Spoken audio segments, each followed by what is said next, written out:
I'm going to answer a lot of the questions people have today with these piece of crap shocks on these Outlander XTs. Not many people have tried this, but I talked to Mark over at Rock Suspension, and he's kind of built me some shocks, I would say. I'm opening the box, but I haven't looked at them yet, except in this. I'll do some explanations before I get into this. So these are your basic XT shocks right here. All right. For one, I can push them down with my hand, and they get the rebound. I mean, if anybody has an XT, you know that they're not too good. So the difference, people get XMR shocks is because the travel between here and here is a lot smaller. That's what makes them ride rough.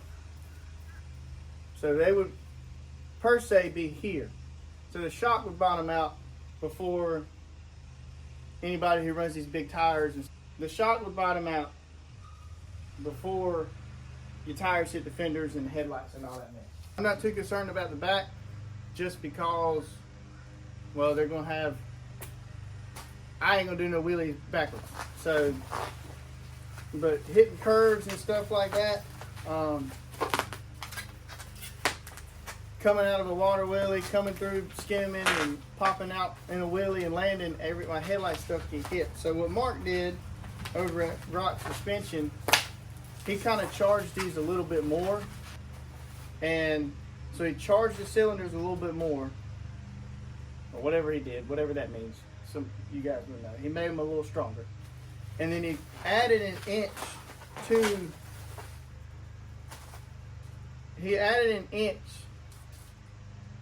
to the cylinder between here and there. So he made them a little longer. Kind of get me going towards the XMR models. Now, from what I can tell right here, full billet aluminum, I'm pretty sure. And if it'll focus,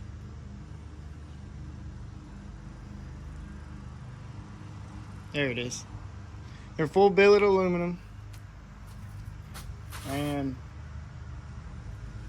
I mean, they look pretty cool. Got the preload adjustment here. I'm not sure how I'm going to do all that. If I want to do it hard, heavy, strong, whatever. But yeah, I know some people on these Facebook forums and stuff have been saying give Rock Suspension a look at, this and that. For the price, I figured I would. I figured I'd be the test dummy. Elkas are, I don't know. Depends on what kind you get, what stage you get. Cheapest ones are $1,000. XMR shocks, they're expensive. I just had a buddy, he blew his out the other weekend when we went riding at Spring Bash. But so far they look good to me. You can't go wrong with a billet anything. As far as the preload goes, I'll probably just turn them all the way up and figure out how they ride from there. They're going to ride a little stiffer either way, but you can't expect to ride soft with a mud machine. It's going to ride rough with the tires and all that mess. It ain't going to ride like a Cadillac. I just want to stop it from bottoming out so much. But I got HD springs for it as well. They're color matched. As close as I could get to this Oxford blue. It did come with a tool. But I got the springs color matched as close as I can, this Oxford blue. And they're HD springs. I think they're high lifter lift springs. It's supposed to add an inch, but if they don't, they don't. They are way heavier duty than the stock one. So, anyways, that's an unboxing of those. I'll put in a time lapse of me putting these on, and then I'll show you the new build. It's kind of already built, but this is what we're going to be riding with for a while, I hope. And yeah, I hope this answers some questions too about anybody that's got an XT Outlander. You can go the XTP route, you can go the Fox XMR shock route, which they're both Fox, but you can go that route. But if you're really wanting to kind of save some money around the corners, this might be the way to go. Honestly, he's been building for snowmobiles for a good while, but when I placed this order and kind of put in the comments of what I wanted, he called me and we talked a little while about it. And I mean, he was a really cool dude. Kind of explained everything. He knew how these machines work. He knew how the XMR machines work with all the shocks and coils and all that, and he kind of explained it to me. So, with that being said, oh, and they're fully rebuildable too. I don't know if you send them back to him or somebody else, but these are the updated ones. But anyways, I put a time lapse in, and then we'll get a walk around of this new blue four-wheeler.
So I stopped for a second.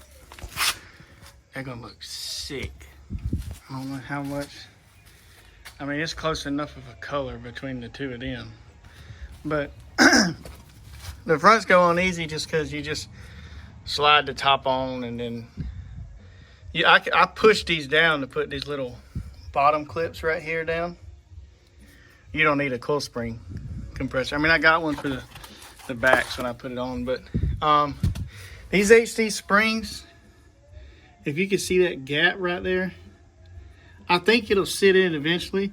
I haven't adjusted it, I just tightened it up by hand just cause, but yeah, they look pretty sick to me. I think as long as they do good, hold up, I think they're gonna turn out pretty good.